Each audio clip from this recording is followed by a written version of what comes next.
the best job anyone can do is the one you do, and you're not aware you're actually working till the check arrives. I stood on stage and performed and people laughed, yet I wasn't speaking their language.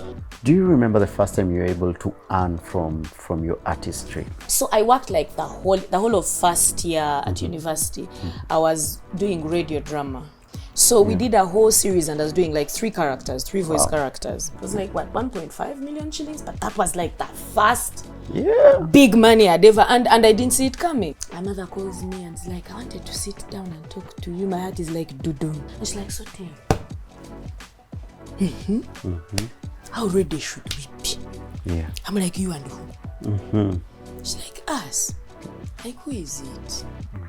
Now, she had a right to think a man had given me money. Comedy most of the time comes from a very vulnerable place because you're laughing at your insecurities a lot of the times. Comedy as well comes from pain. So seeing you go through your first divorce, you know, how that was. How do you handle that? I feel like the worst has happened. Because it's a lot. It's been a lot, Phil. Yeah. They've said so much. There's gossip you hear and you're like, again? Come again? It's surprising. Yeah. But being that I've gone through all of those things, now that's when I use my life as a lesson. Being that I've gone through all of those things and I'm here. Right. If you don't want to use it as motivation, that's up to you.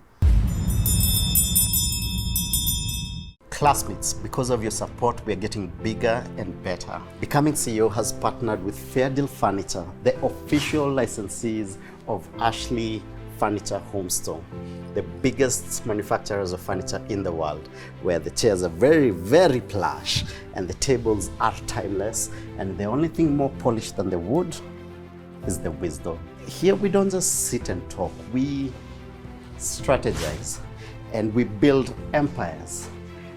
Becoming CEO isn't just a title, it's a lifestyle, and every legacy deserves the right seat. Yeah. Shia, who starts like that? You are laughing before you even tell the viewers what they are laughing about. It's Kansiime. What else would we be doing? We're just going to be laughing. Yes. Yeah, so you say 2 shots of tequila. That's how you start your night, right? Somehow I feel like, but the original tequila. Original. Like real tequila, not these ones we find in our bars here by the street. Oh, yeah. So you have the same problem as Kenya. You're never sure what you're being served sometimes. My friend, I think you should just buy it yourself. Some of us are about to start making our own alcohol because we don't trust you people. You go to one bar, you're like 2 shots of tequila and you still recognize the ugly people. Then you go to another bar, you're like 2 shots of tequila, and then you find Mr. Right who is not right in the morning. Yes. Alcohol is not alcoholing. Yeah. Not in every place. I agree. I hear you. It's not. But that usually gets me where I'm going. Okay. Especially if I've joined late. But if I've joined with everyone, I usually start with a cup of tea. I'm shy. I start shy. I start as a good listener. Yeah. Then before you know it, I am twerking on the table. I love your tea. I love whatever is in I be your tea. drinking it. Whatever like you're it. drinking, I love it. I'm a herbalist too, by the way. Oh, okay. All right. Herbs have saved our lives for a very, very long time. Like, it's time we just stood up and said, you know what? Medication is key. And the food we eat is medication. So I really don't see where the deep thinkers are getting the things they are thinking. Ladies and gentlemen, I never thought you'd be here. For the life of this show. Classmates, our conversation started on shots of tequila, and now we are herbalists. I love this convo. I don't even know where we're going to go, but let's see how it's going to be. You've achieved so much success. Thank you. The biggest comedy queen in Africa. Thank you so much. Yeah. Now, if Celestine Tule in South Africa with her size and her success hears that I'm the biggest female comedian, you're starting wars, you'll have to create a podium for. Yeah, we'll still, thankfully, we'll still be laughing. I have so much respect for her. That's why I have to point that out. So Celeste, leave me alone. It's not me. It's Phil. Yeah. Like, At some point in Kenya, you were so big, you'd go on stage and we'd have people fainting because Kansiime is on stage. Before she says anything. Yes. You guys are overreactors. No. You, Overreactors. Kansiime, you are big in this country. Thank wow. you so much. So much. So much. I can't take it for granted because it's in Kenya that I found direction. There's that point in life where you're just maraga doing so that you eventually land on the one thing that will work. Yeah.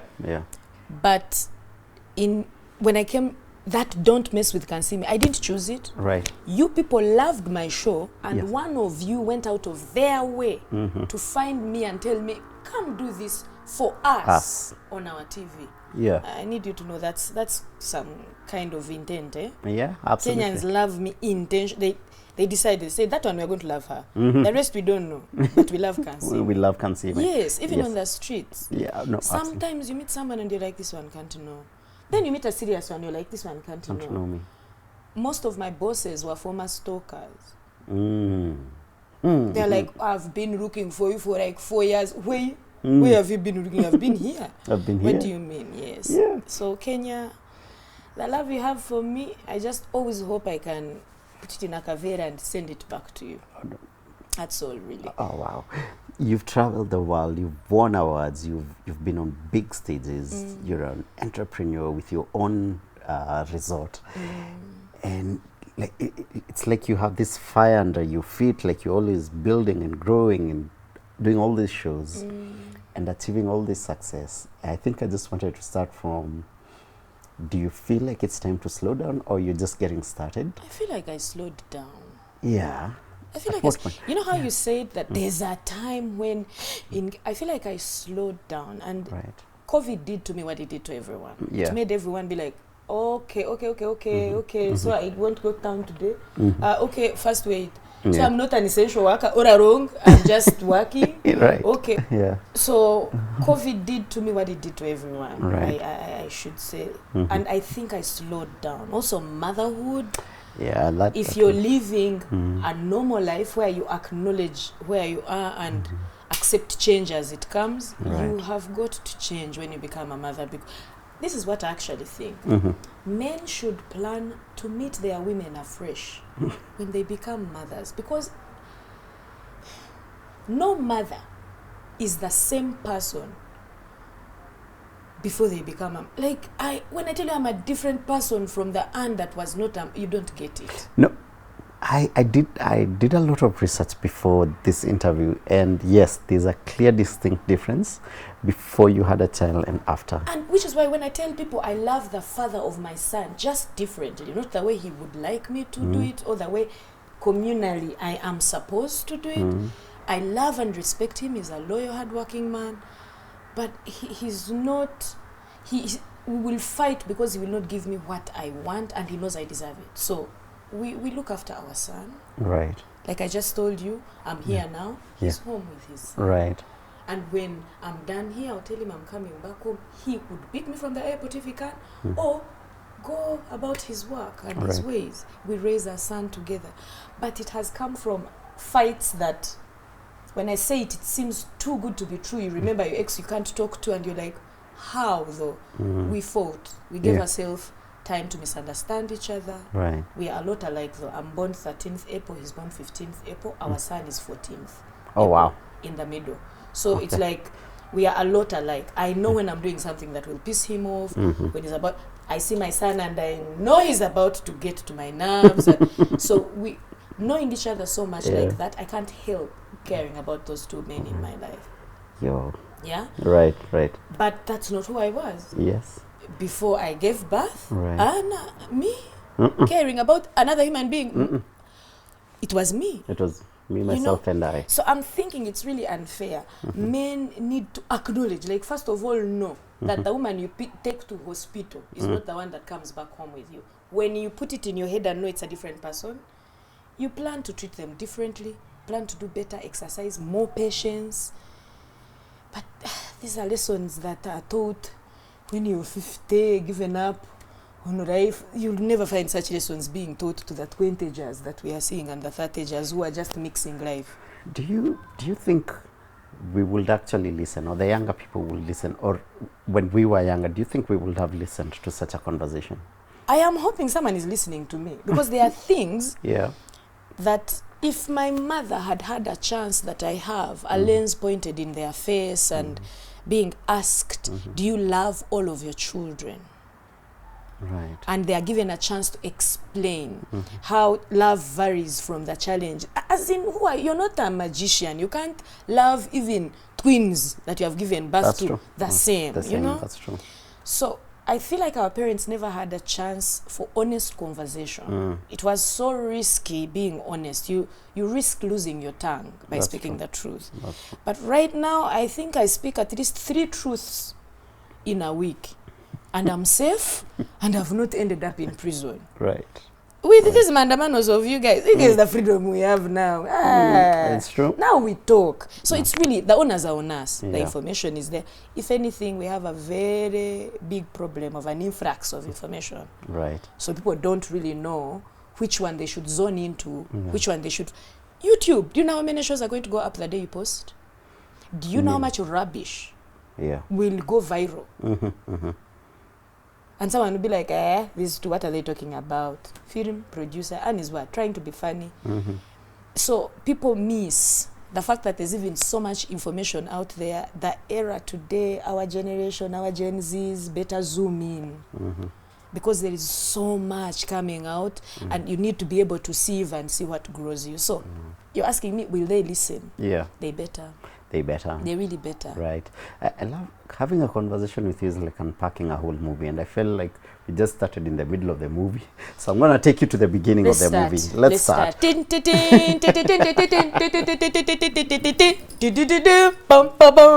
going to sue us. Okay. Let them come. Let them combine the Yeah. suit. You find them in court. How was your childhood like? How did you grow up? What was home like?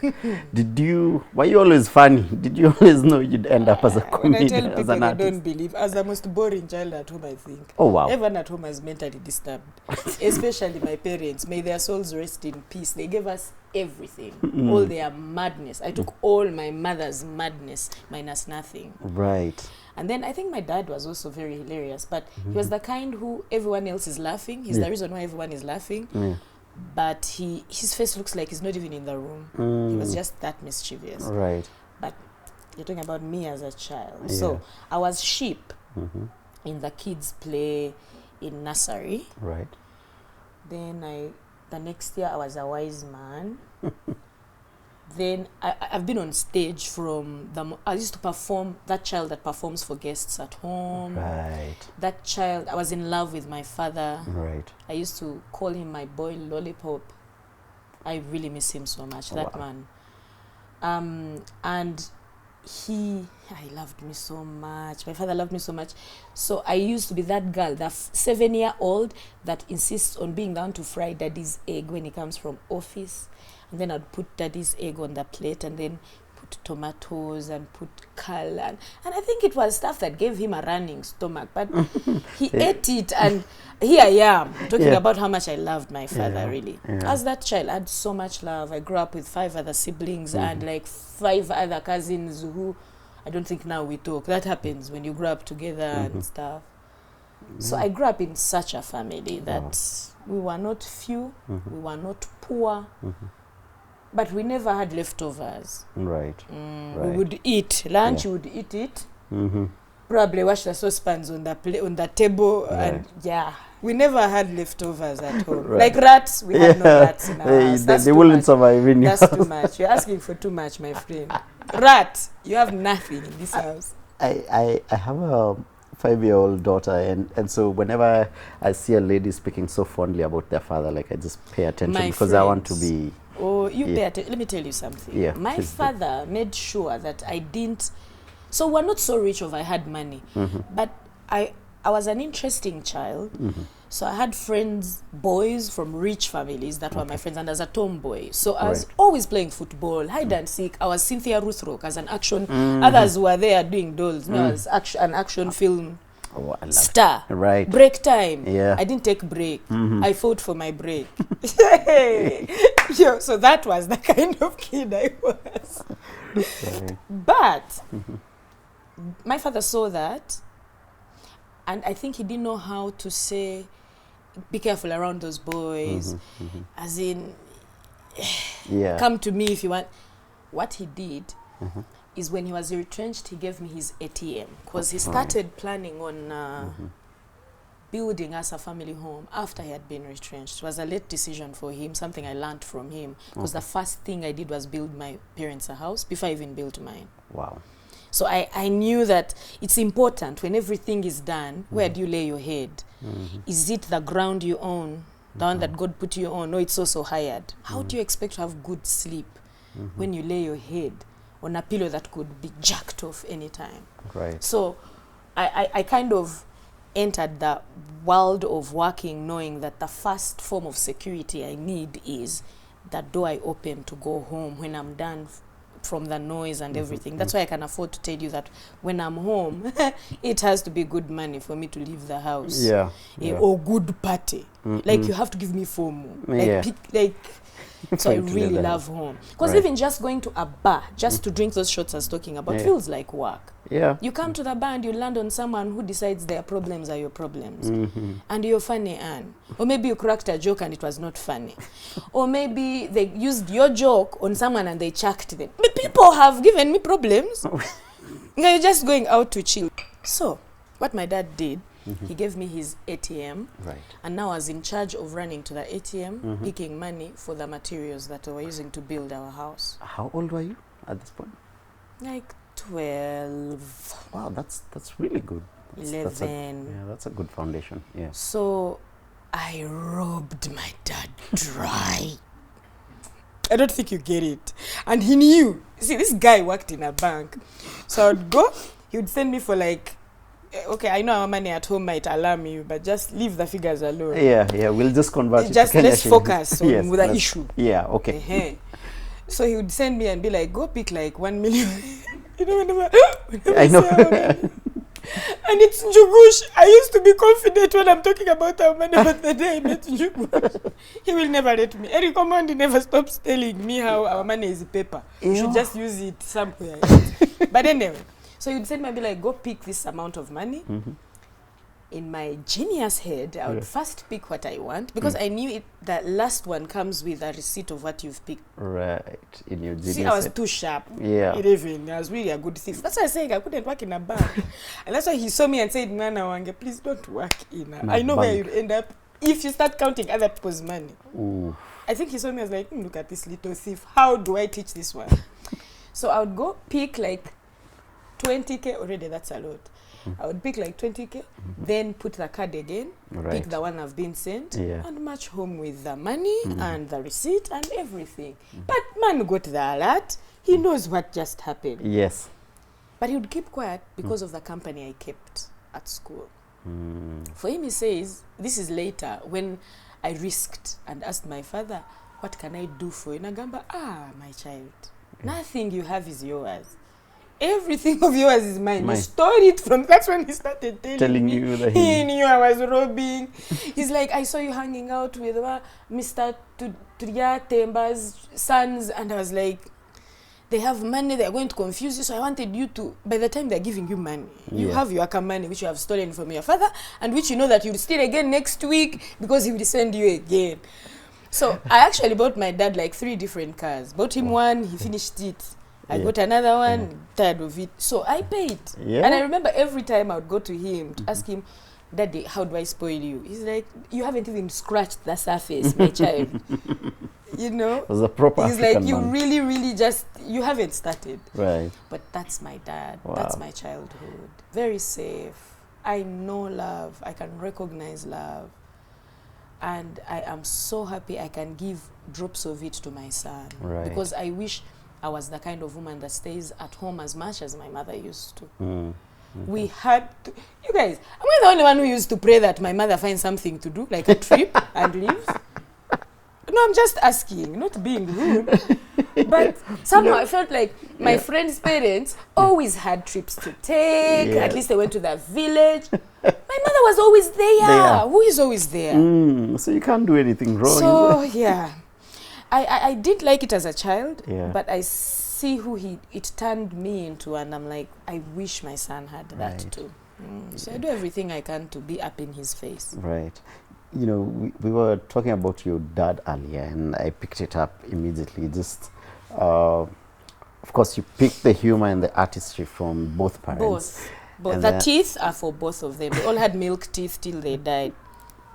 Milk teeth. And recently I went to a dentist. Actually quarreled with my dentist. Recently, I'm sorry I keep diverting.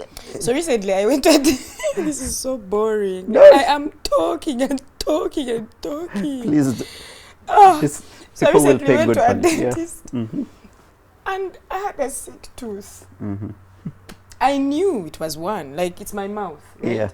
So I can trace with my tongue and it's one tooth. Right. So I'm like, here, lie down, open your mouth, tan, tan, tan, knocks all the teeth, lands on the sick one. I'm like, that's the one I said is sick.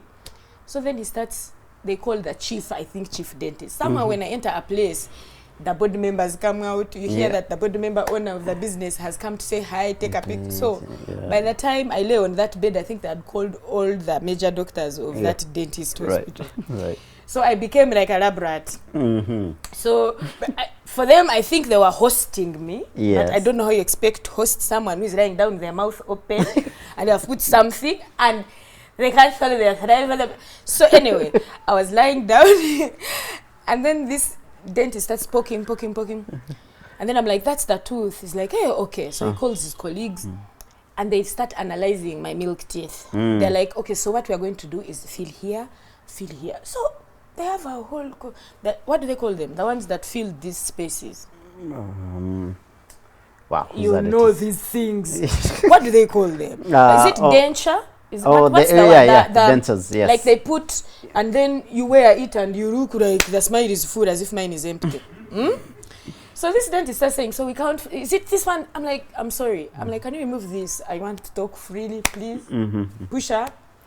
Why are you pointing on teeth which have no problem? And then this dentist tells me how when one tooth is sick, they have to get the one which is not sick.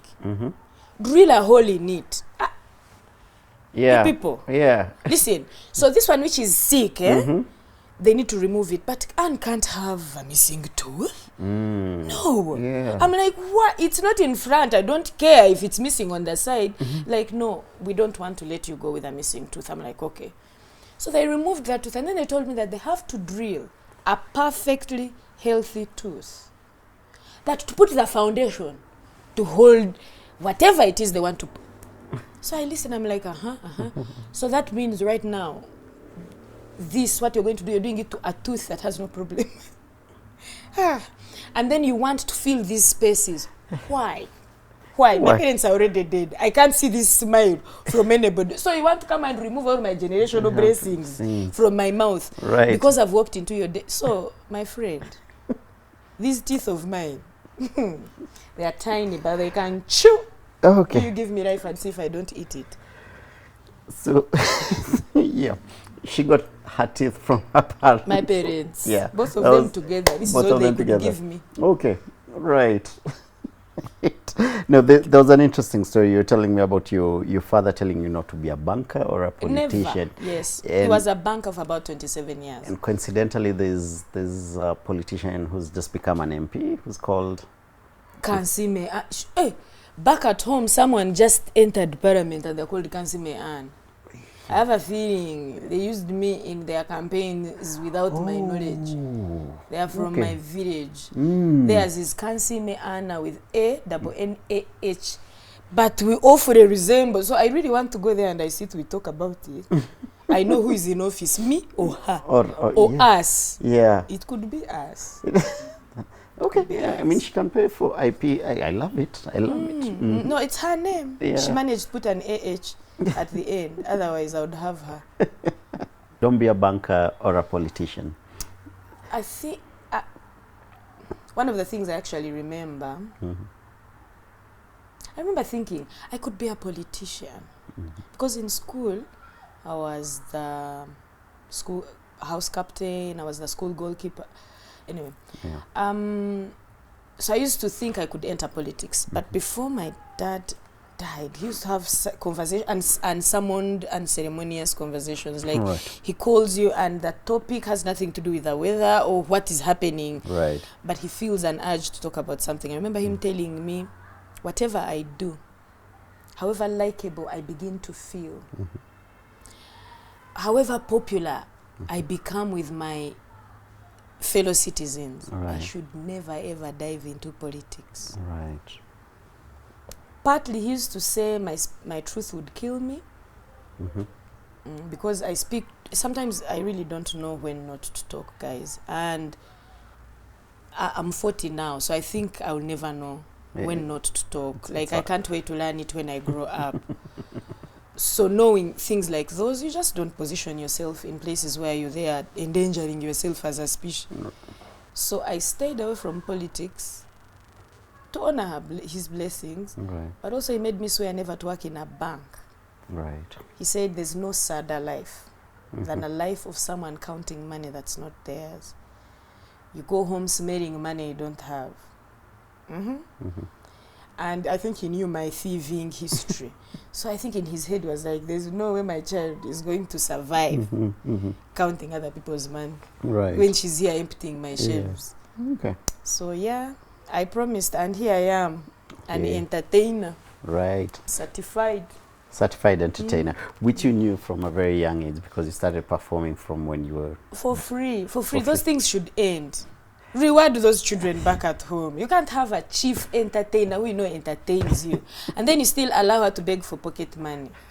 Tip her. Tip her. Yeah. 200 Kenya shillings. That's nothing. Tip her. Right. Let them grow up knowing that their talent actually has that kind of value. Right. Because even as we grow now, you graduate. Okay, is the education system in Kenya here different?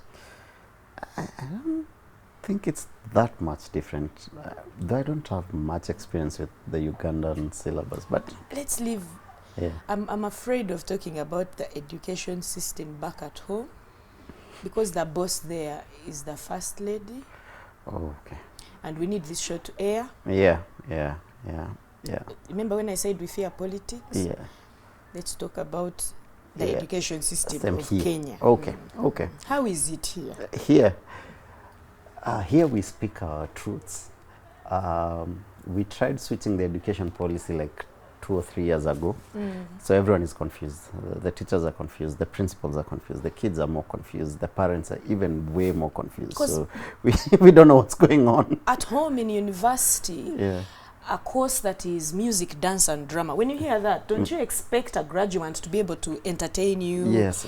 To be able to not go back home after graduation? Right. I don't know why we are so used to harnessing the theory of everything. Like, I can't understand it. Like, we shall learn the theory out of chemistry. Right. Out of physics, still we buy cars, buy aeroplanes, buy, like, we really don't encourage. Back in Mbarara, in Western Uganda, there's a man who tried to make an aeroplane and a car. He has them packed in his compound. And it's sad that you don't even know someone in Uganda attempted to make those things, and you wonder why money is being spent on things that you cannot understand, and that man's dream died with the sellotape they used on that car. You can imagine. Because that's how people outside countries end up being impossible. They start from creating a cup that is not quite a cup, and someone thinks this could be a cup, and you're encouraged to make better cups. Here, if you make a cup, they'll be like, really? And if you make a cup, should it be looking like this? The first cup should look like that. So I have a feeling, as East Africa, I don't want to attack Uganda alone or Kenya. Somehow, me and my relatives, we have a problem with teaching theory. Makerere University, you graduate and you have learned how to do everything, but you don't know how to monetize it. That is true. I think even here in Kenya. Yeah. You study, you live when you're the best singer, best drama, best, So shall you go on the street and be a street performer? It's like there's no course unit put. And I think this should be in everything, actually. There should be a compulsory course unit of monetization. I agree. Of whatever it is we are studying. I agree. How do I pay rent? How do I move on afterwards? Yeah. And know that by 25, I'm a sensible human being. That's true. But if you're finishing university, on a graduation, your parents have paid for. This is so painful. I don't understand graduation ceremonies. I've paid all your school fees. And now we pay to party and celebrate the expenditures. I never did a graduation ceremony. I borrowed a gown, took pictures, sent them to Mzee, said, thank you for paying school fees. Right. And went and ate other people's parties. Am I not here? In fact, I didn't graduate. In my last year, I had a course unit that, first of all, I was suffering to get school fees. Yeah. My brother-in-law is the one who was paying for me, a white man. Now, how do you waste colonizers' school fees? You can't. You can't, no. Yeah. So, I studied, and then somehow, because I was at university, I needed to work and manage being in Kampala. Right. I started working very early. Yeah. And you people, it's not okay. It's not okay. These graduations, So third year, I finish, and time to graduate, they tell me I have a course unit somewhere in second year. I'm like, you guys think I'm going to remain in this university for you another extra day? No. I was like, it's all right. It's all right. And I had a job by then. I'm like, okay. I have classmates who are sure I attended university. If the worst comes to the worst, I'll be like, guys, you mean you don't know me? You don't remember me? I just took pictures, sent them to my father. He died a happy man with a graduate. Right. And I am here. And I put food on so many plates. Yeah. Right. So many plates. Do you remember the first time you were able to earn from your artistry? How much was it? Yeah, and what did you do with my your first? Thought I had made anyway. Yeah. So I worked like the whole of first year at university. I was doing radio drama. Okay. I know how to do so many kind of voices. I can voice a young child. I voice the bigger sister. I voice the mother. So I used to do radio dramas. I do kids' voices. Right. Inspired by my kid brother who just took forever to speak. And when finally he spoke, it was a typewriter. He wouldn't shut up. So he inspired me. He inspired me so much and ended up creating that character. Right. So that character ushered me into radio drama so early. So professionally, I started making Kamani a little bit early. Okay, nice. Now, that acting... Sorry, what had you asked? I gave birth. We are allowed to forget. Yeah, they say he took half of my brain. Oh, absolutely. I feel sorry for the ones who have 12. That means you have none left, man. Because family planning is quite a hoax. Sorry, guys. I'm so sorry. Is every Ugandan funny? What? Sorry. Is every Ugandan funny? I'm so sorry. And I keep doing like this. Like I've forgotten where I was. No, the question was, do you remember the first time you earned money from acting? It was or from Rock Point 256, okay, which was a radio drama. Right. And I was working in it with Fun Factory members. Currently, they were Theatre Factory then, and they got me from the music department. So when I went to university, I went to do social sciences. Yeah. Not by choice. Because I was less by a few points to get the music that I wanted. I wanted to do music at campus. Right. And because I was on evening for social sciences, I spent the rest of my day, from morning to evening, at the music department. Right. Learning illegally everything I could learn, practicing, going for people's theatre. I had more time for the music department than I think I never shall anywhere in the social. I don't even know my hobbies in that department. So I did spend most of my time at the music department, to mean that if you didn't know, you thought I was doing music, right? Right. So I ended up meeting people at the department that were doing Rock Point 256. It's like straight talk things. I don't know, like teenager radio drama. Yeah. I started by being just an ordinary voice. And then when we'd be laughing out in the compound of the studios, they're like, there's a child. We had a child here laughing. They're like, no, it's this Kawan. She laughs and then throws her head back. I'm like, oh, I can do kids' voices like First Hola. So we did a whole series, and I was doing like 3 characters, 3 voice characters. Wow. That was like the first big thing I did. Right. And at the end of the day, it took like 6-7 months. Right. And they paid us like episodes, like 100 episodes. I'd worked with workmates and what, but as the highest paid. Wow. Because I had done so many voices. And for the love of me, that's when there's a quote I came up with accidentally then, that the best job anyone can do is the one you do and you're not aware you're actually working till the check arrives. That is true. That was me. Wow. Because when we went to sign for money, everyone would get out of the office looking at me suspiciously. They're like, this girl. Yeah.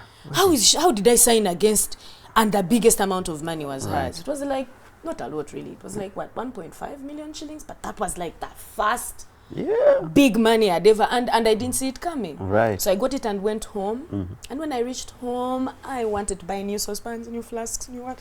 So I shocked my mom. Yeah, she's all about, I bought her, she used to use that big girlfriend lotion. I threw it away. There was like a big coconut. She liked coconut. When she'd make her kamani, she'd buy like the coconut. Yeah. I spoiled her. Then went to daddy. So later that day, my mother calls me and is like, I wanted to sit down and talk to you. My heart is like dudum. Because my mother never used to do that. Right. She'd rather shout and you figure it out. Yeah. And she's like, so tell how ready should we be? Yeah. I'm like, you and who? She's like, us. Like, who is it? Now, she had a right to think a man had given me money. Why? Yeah. I was in Kampala. It was my first time to go to Kampala. Right. And I already had a sister who had finished university and was suffering to get a job in Kampala. Right. So you who has gone, first year, First you're year. coming back with money. Shopping, like you're paying dowry. What's this? Yeah. I'm like, Mom, even me, I don't know. Remember those things you'd be listening to on radio on Sunday when I'm doing drama? And I loved it because my parents in the village would listen to it on radio and know what their child is doing in Kampala. I'm like, you'll not believe it, this is the payment. Wow. My friend, you could not tell me anything. Right. After that, you could not get me off stage. And that's it. I remember the first amount of money made my mother think I got a sugar daddy. Yeah. And I was like, calm down, you see if next day I'll bring more. Yeah. And I never stopped. Oh, wow. Oh, I love it. So fast forward to, I mean, we know it as Don't Mess with Kansiime, but is that how it started off? Yes. Yeah. Yes, Okay. started as, no, it didn't start as Don't Mess. It started as just a single skit on a show called Minibus. Minibus was, Right. it was a show done in a minibus, in a matatu. Okay. You guys had it here. Matatu, I think. Yeah. Yeah. So it was minibus the other side. Right. So as the conductor, Right. the one that gets people on and Yeah. then keeps the conversation going. So in the process of keeping the conversation going, my boss realized I could do something that makes the audience, that morning audience we've gotten, Yeah. get into the mood for the show. Right. So then it became just a little something I do in the show, so that it makes people talk about a particular conversation. Like if we're going to talk about, would you rather, we had serious topic and an unserious topic. I would do a skit for the unserious topic. Yeah. So if the unserious topic was, would you rather marry many wives or one, and why? So I'll do a skit that has something to do with monogamy or polygamy, so that it sparks a conversation. So it started like that. Right. The skits became popular on Citizen News. Right. Washira Waruru and his family accidentally someone kept on finding themselves watching skits of me you have like a point blank funny beat after the news. It used to, I don't know what you used to call it. We used to call it point blank in Uganda. All right. But it's like a funny segment of the funny things that have happened during the week after the news. Yes. So I became, I think, something for their funny section here. Right. Only for them to be sued. They received a cease and desist from Made in Uganda TV, the company that was hiring me in Uganda, of, excuse us, these are our skits. What are they doing on your news? Right. And Washira is like, sorry, Yani, we didn't know. Sorry, we are sorry. We are sorry. He paid. But who is that girl? While we are apologizing, who is that girl? Like, if I could talk to her and know, how do I empower her to make sure she does it and gives it to me? Right. So he hunted me down. I used to think me I knew he was a con man without a doubt. Because who does that? Like, what is Washira doing sending me an email? Are you serious? Right. Yeah. He's not a no. What? An email followed with a phone call. What do you want? What do you want? Then I went and Googled, and I was more suspicious. What is a serious man like you doing in my inbox? He then sent, personal assistants, HR, what? Eventually, the meeting happened, and he's the one who gave me the name of the show. Wow. Yeah. Or in a meeting, the same meeting where we agreed to do that show for Citizen, he said, let me tell you, you are encouraging a brand of resilient, small-bodied women who just shall not be pushed in a corner. Yeah. You need to do skits.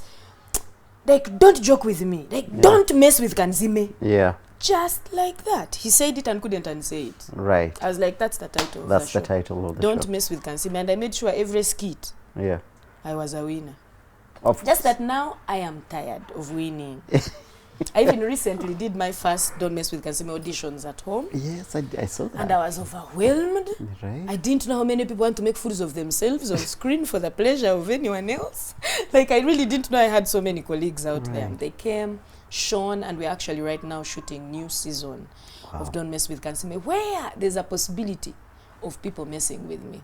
Oh, wow. Yeah, for the because, first time ever. yeah, man, I'm losing fights. So I'm just grooming new ninjas to start messing with me. I love it. So Don't Mess with Kansiime is up on the screens. At what moment, can you remember an exact moment where you were like, oh, wow, this show is big. This show is like really, really big.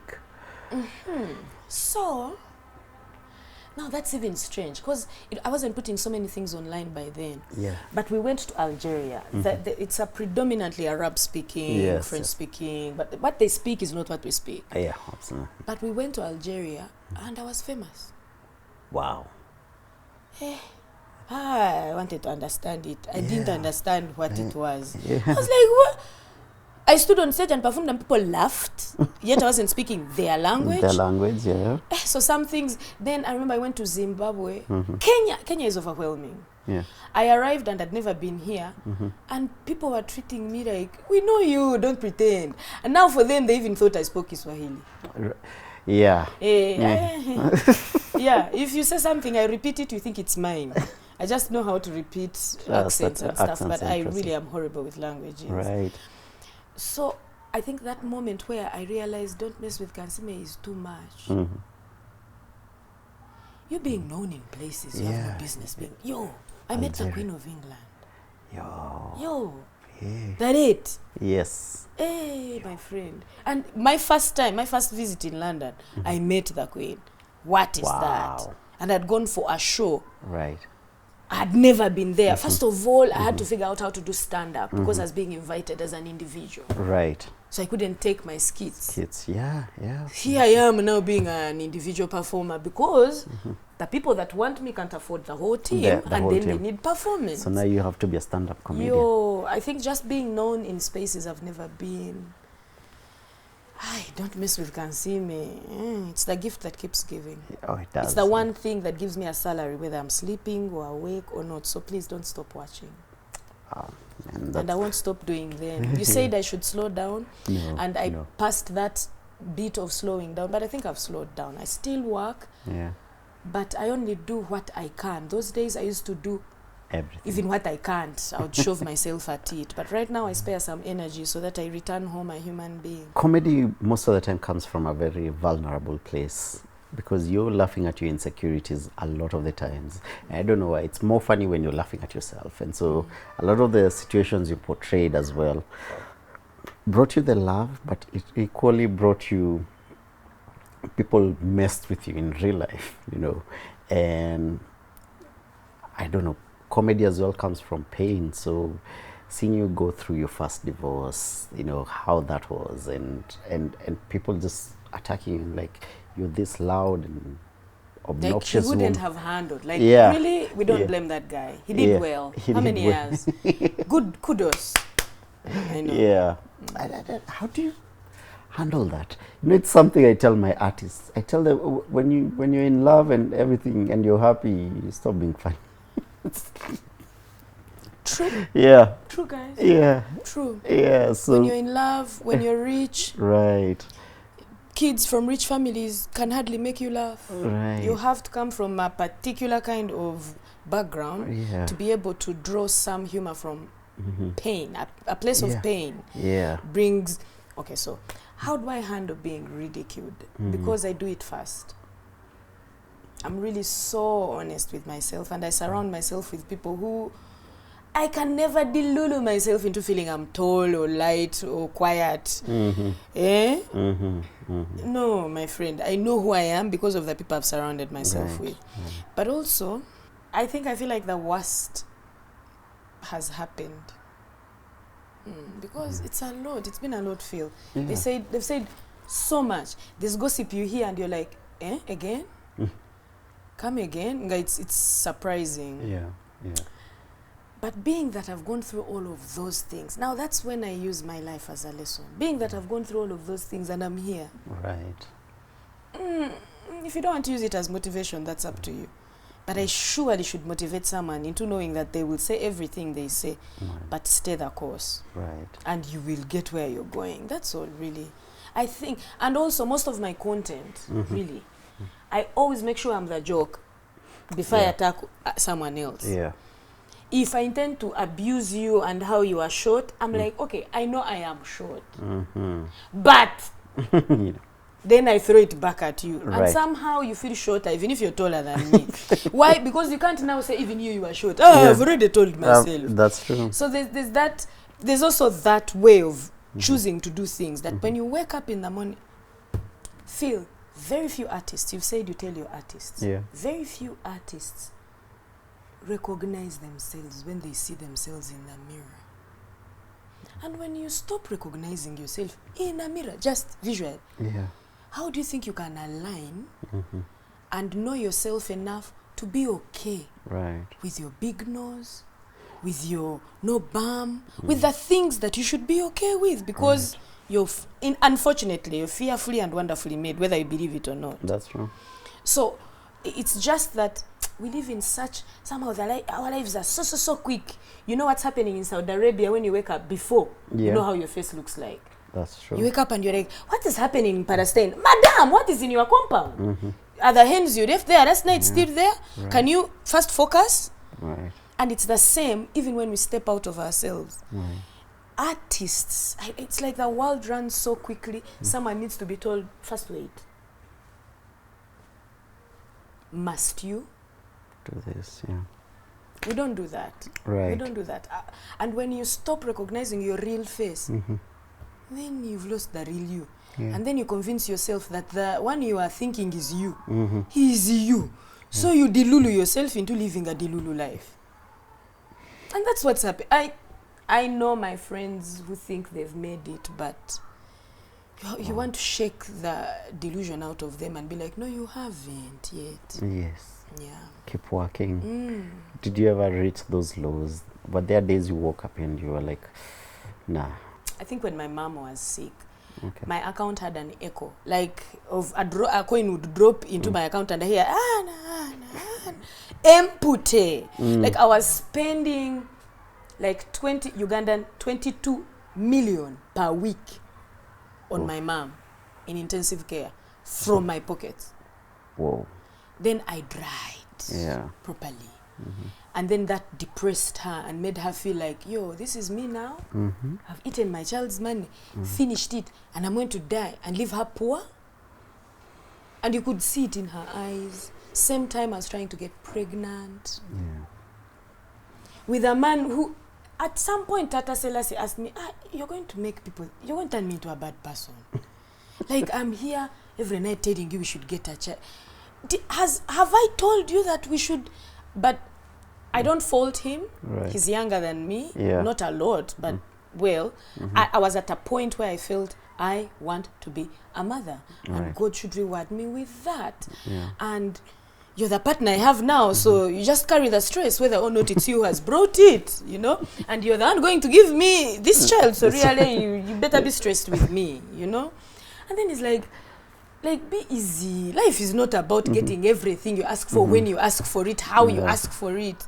I remember him telling me, God doesn't work like that. I'm like, he does with me. Yeah. He gives me the things I ask for. Right. And eventually he did. Wow. All right. Those moments, I've heard you speak about this, I but had very sad moments, Philip, by the way. yeah. I wasn't funny. Took like a year without being able to do a single skit. The only thing I would do is Glass of Happiness. Just sit and speak and see if my words radiate anything. Right. I didn't do. It's the year of. I think it's 2020. Yeah, no, that year everyone is allowed. 2020 was just one of those years. Then 2021. Yeah. So my mother was sick from 2020 into 2021, died a bit after I gave birth. Then my father just got depressed and died. Then, like a few months later, I am not here alone. I'm joining my friend. We are like, bye. So they are now chilling in the village. And by the way, I've had blessings since they died. I have a feeling they'll be telling God, boy, we didn't come here for nothing. Pay attention. Things are happening in our girl's life. That's how it feels. I always feel like my prayers reach God easier now. Yeah. Oh, wow. Yeah. Like I have a secretary who keeps saying, yo, we didn't come here for nothing. Our kids are back down there. You mentioned angels. I meet a personality like yours. Sometimes I wonder, how tired is their guardian angel? Your guardian that angel guy, I must think, be quits. Like right now, seated there whistling. There's no way he's amidst this conversation. It's like, no, not today. I have an hour to relax. No. I think my guardian angel's weekends start on Wednesday. Like that guy, he's like, I'm out of here. Yeah. There's no, see you Monday. Yeah, see you Monday.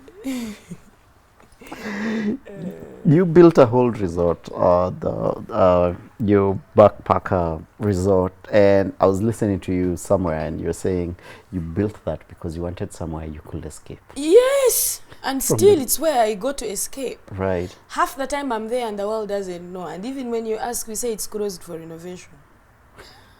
It has been more closed for renovation than open since it opened. Okay, look how it came up. Me, I wanted there's these things you watch in movies. Yeah, yeah. And then you have people telling you, you see rich people having things by the lake. Right. And me when I was coming up, the only famous people we had in Uganda were musicians. Right. And Bobby Wine has one Escalade, and then Bebe Cool Mania has entered now, which other Escalade, then Chameleon. Then now this one has a house, but this one does not have a house. And then I'm like, and you're like, okay, someone has to be something in this area. Right. Like, and I can't fight from here in this Kampala. So I went to my village. Right. I went to my village. I said, here I can be a queen. I can be a king. So I got a piece of land. Because growing up, we used to go to Lake Munyonyi. Okay, so my resort is on the shores of Lake Munyonyi. Yeah. And we used to go there as kids. Right. You know those things. Our father loved us. He had this small car pickup, 138 UCJ. And we would sit behind, and there would be a saucepan. Mommy would make pilau rice, chicken pilau rice. And then there would be a crate of Fanta, the other Fanta that has the old Fanta and Mirinda and Schweppes. And I'm even salivating. And my daddy would have his Uganda Warajikota. That would be the time when the color of your tongue tells the celebrations you have had. And then would be wearing neon tracksuits. I would be like in a lime green. My brother is like some blue, another turquoise. Those strange, those tracks of, Right. And then we are behind on the pickup, and we go to the lake, and we sit and we play. I talk about it now, and my spirit lights up because I go there. Right. And I grew up knowing that if I need to rest and chill ever in my life, it has got to be somehow there. And we grew up knowing only rich people own land there. Right. Because all the richest men in Kabale have pieces, resorts. The governor then, the longest governor, may his soul rest in peace, Mutebire, has the biggest resort there, eco-resort there with wild animals. He's the only one with wires of electricity passing on water. So you look at such people and you're like, when I grow up, I'll come back to this village and show them what's up. Yeah. So that was me. Said, I'm going to do that. Right. When Kampala starts making noise and claiming I sold my reproductive organs, I come here. I raced from here.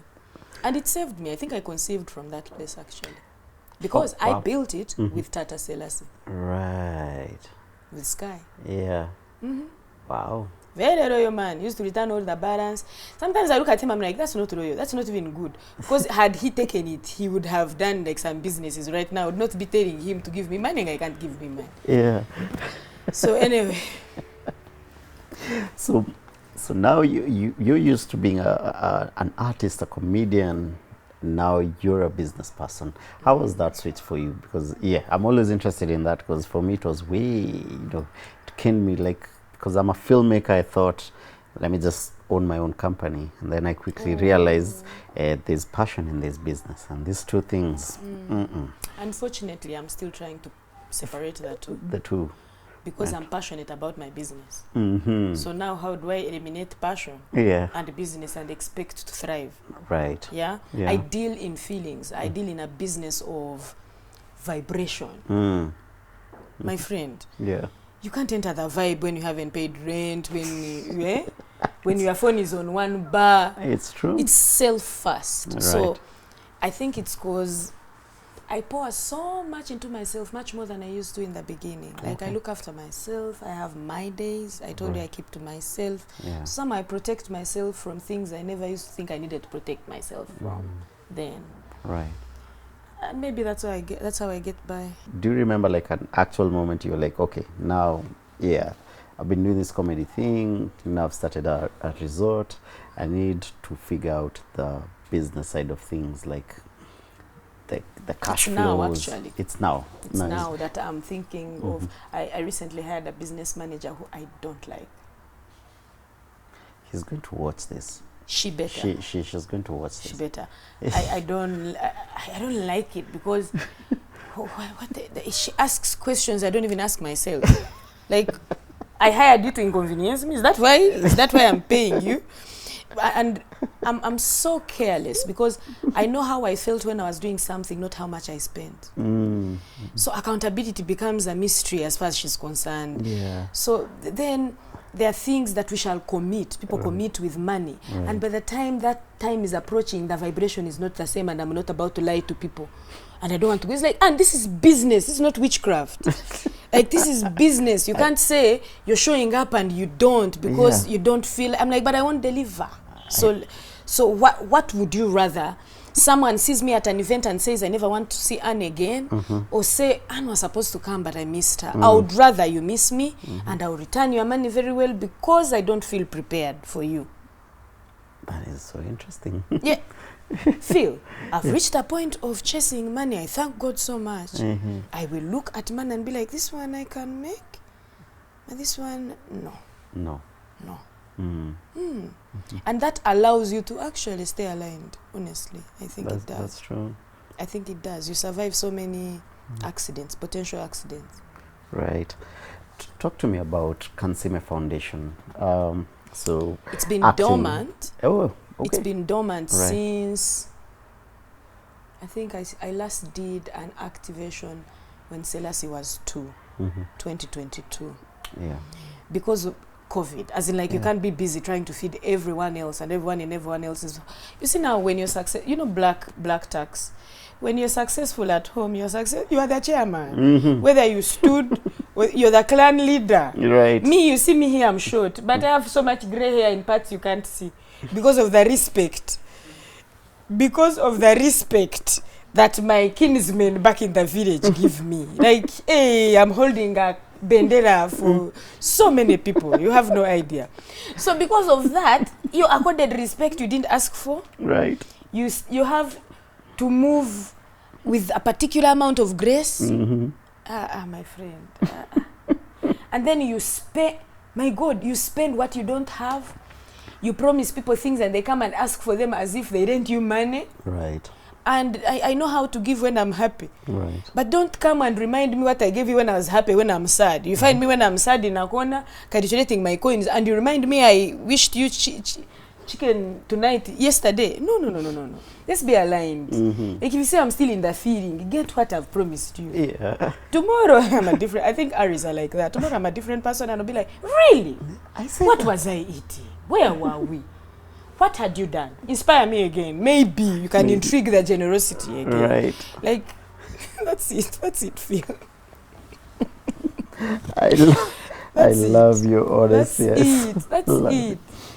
And it allows you to be honest with what you can and cannot do. Absolutely. Yeah. You're doing some fantastic work in Kenya with Kopo, and we're starting to get excited. Is this like, are you coming back here? Yeah, and this time round we'll make sure you get like a good Kenyan man.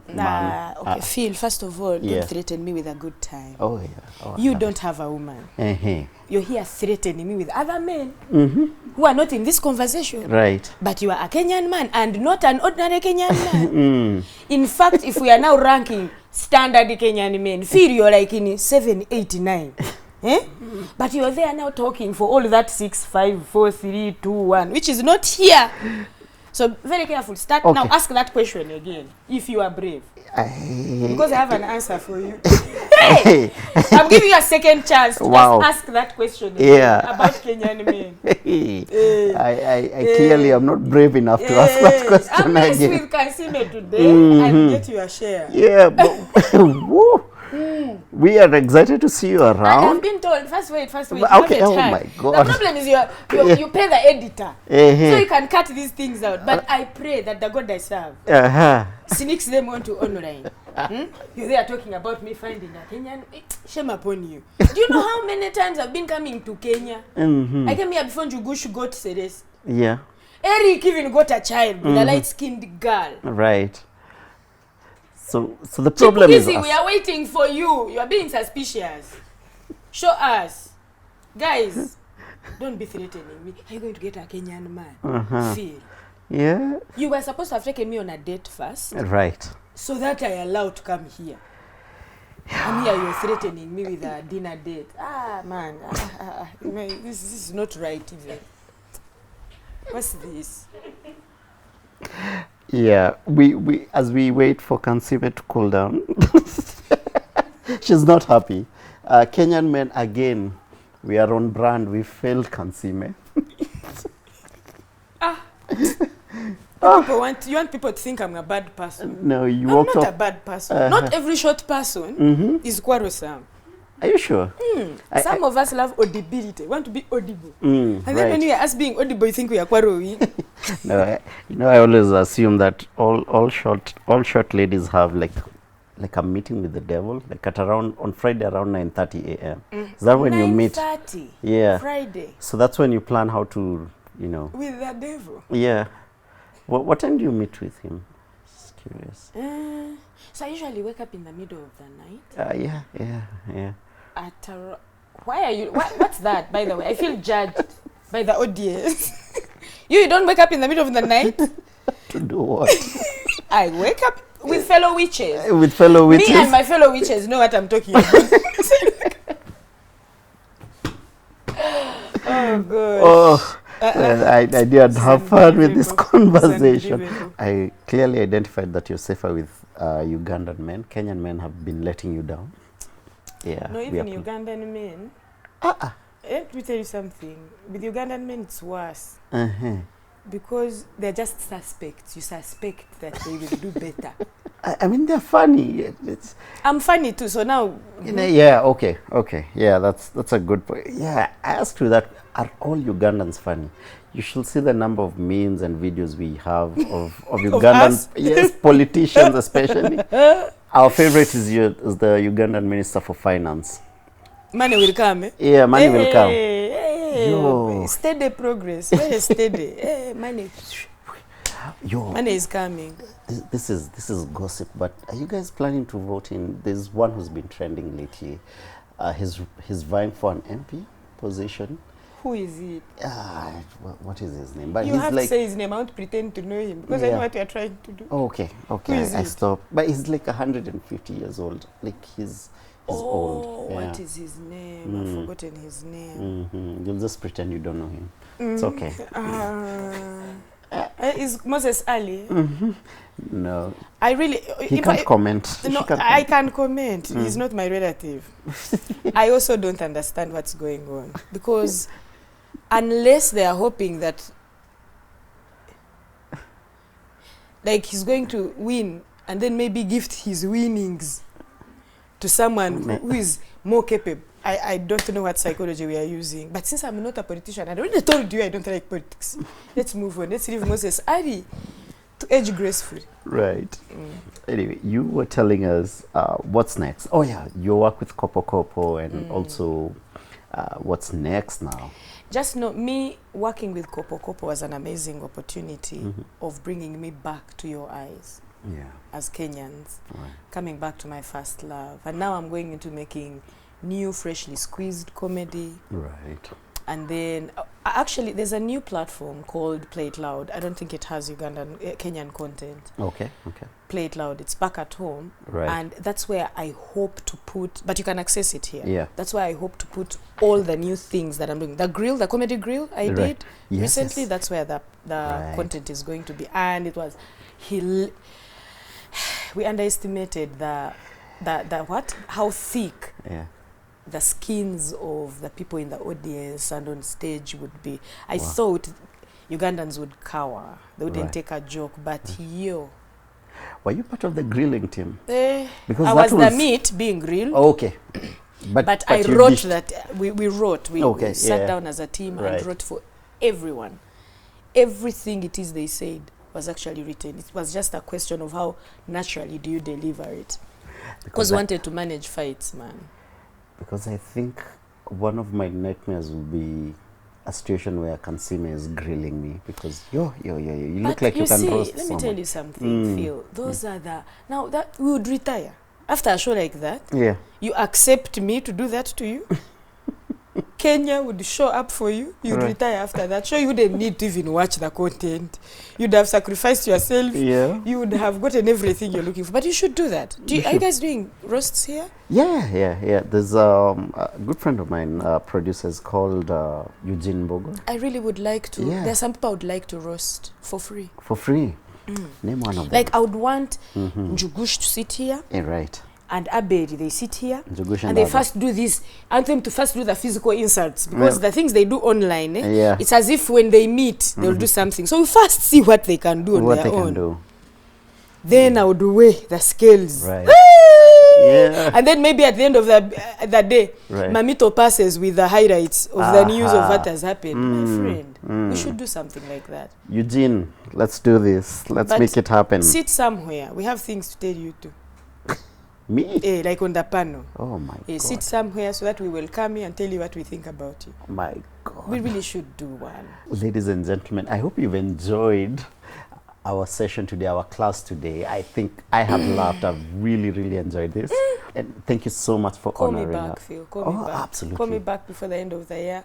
And I tell you where I've reached. I would love that so much. And we will definitely have to, we have a lot to do together. So maybe I'm excited. I can share. Yeah. We should compare how you're making it a business. Because I'm still suffering. Right.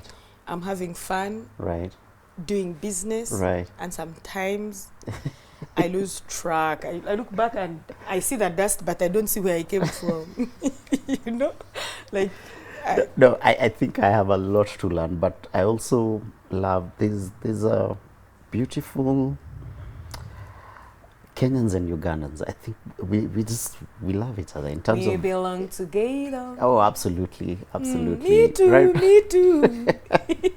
Right from the music to the comedy to... True. So and now, wait. Oh my God. Okay, I know we belong together. Why do you want to take everything of ours that is good? Anything that we get that nearly looks good as Ugandans, Kenyans put there. Like if we cook a pot of... Even before you know what is in the dish, your hand is in there claiming that what is in there is yours. So now Joshua Baraka is yours. I had this rubbish rumor. So Joshua Baraka now is no longer Uganda, is of here. First you want to take chipuru, every chipuru, kipuri, kipsi. Any runner is over here. You want to claim them. Izukuru had to quit running so that you don't claim her. Guys, Kenyans, I know we love each other, but let's know whose plate is who. You're eating our food, guys. Okay. You have enough. But Already your courage should work for you. But You you're the guys food can strike basket and of fight Africa. for you, right? More than us, humble Ugandans. Yeah. Let us be. Right. We are a country of consistency. Yeah. Same things, year in, year out. Let us be. So you've never known another president. Anyway, moving Yes, on. me, Yeah. our president. Yeah. Yoweri Kaguta Museveni, the best president ever in my life. I think I should end this interview because I need to go back home. Yeah. Let's end it. Absolutely. So what we're going to do, it's a new segment, but we just want the audience and the fans and the classmates to interact with our guests. So they send us some questions on the comments. And we want you to read them from our diary over there, and you talk to them directly to the camera. Hello, class members. Hi, classmates.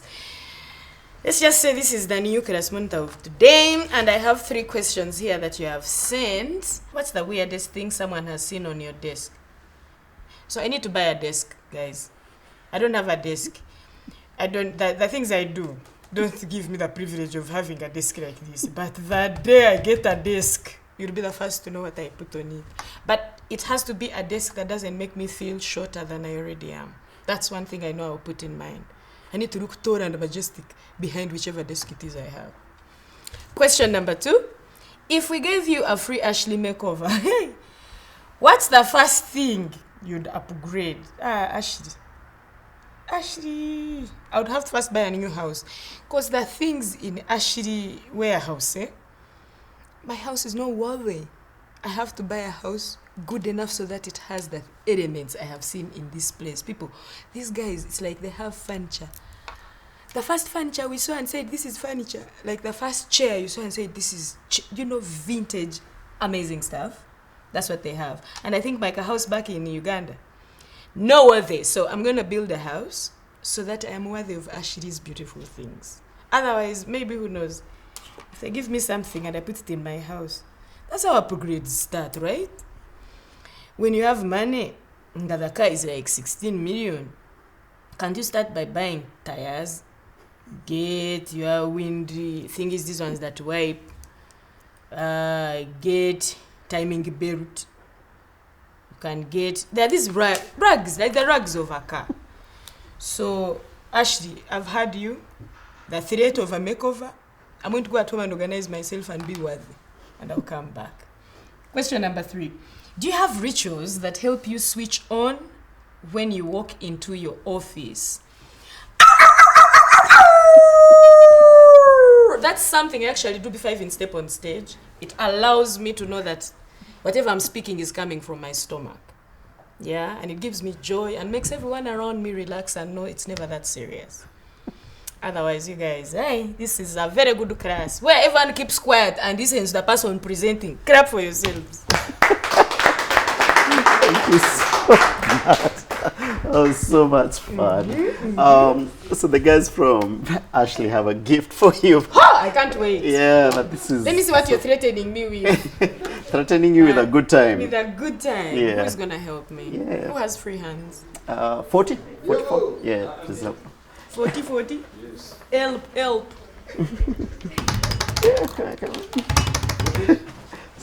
This is video. Video? That's what. I think video. Video. All right.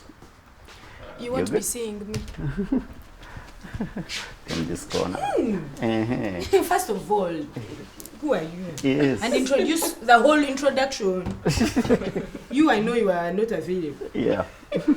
You tell me why you are available. Who doesn't want you? Because now I'm afraid.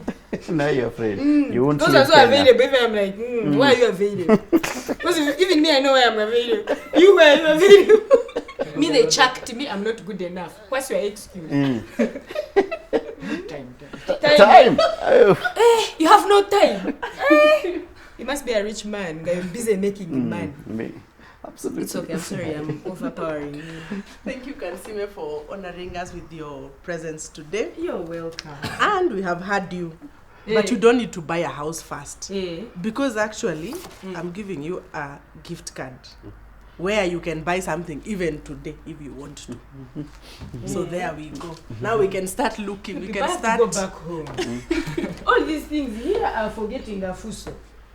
So that I use road transport. What is going? Do you deliver in Uganda? Do you have a store like that in Uganda? We do not own a store in Uganda, but there is a store, an Ashley store in Uganda, but we don't own the franchise to that. Oh, so you have sisters back at home. Yes. Partner with them so that I go and get my gift from that Because side. Ashley, as you would know, is an international brand. It has over 1,100 home stores around the globe. Where you've been to Algeria, you've told us you've been to Algeria, you've been to Zimbabwe, South Africa. You have stores there. There are Ashley You have stores. relatives Yes. all over. All around the world. I'm so glad I came here Yes. today. And I don't know whether you know, but thank you for finding a space like this that makes your production possible. Because production is important. Guys, production is impossible. Let me tell you, they don't know. Production is impossible. Someone giving you their chair like that and you gas in it. Yeah. Because I know what I did in that one. It needs to be serviced. You need to wash it, take it for general cleaning because I was comfortable. I felt me to feel at home. So I felt at home. Thank you. Thank you very much. Felt at home. And we want you to take more happiness home. So we've seen you love your cup of coffee. Yes, I did. So you'll be having that for coffee. I'm And going to drink coffee. as you're writing down your vision for your resort, we'd like you to use that notebook Thank you so much. and a pen that actually lights up. It lights up my wall. It lights up. This one, you can just remove this one. It lights up. So and this you is can not just actually- rubber. And you can actually use that to scroll your phone. Yes. And to sign checks. We're fired. We're hired. Yes. Thank you so much. Thank you too for coming. This is my business card, so if you need anything, my number is here. Are you sure? He's also on the menu, I guess. Is your room number?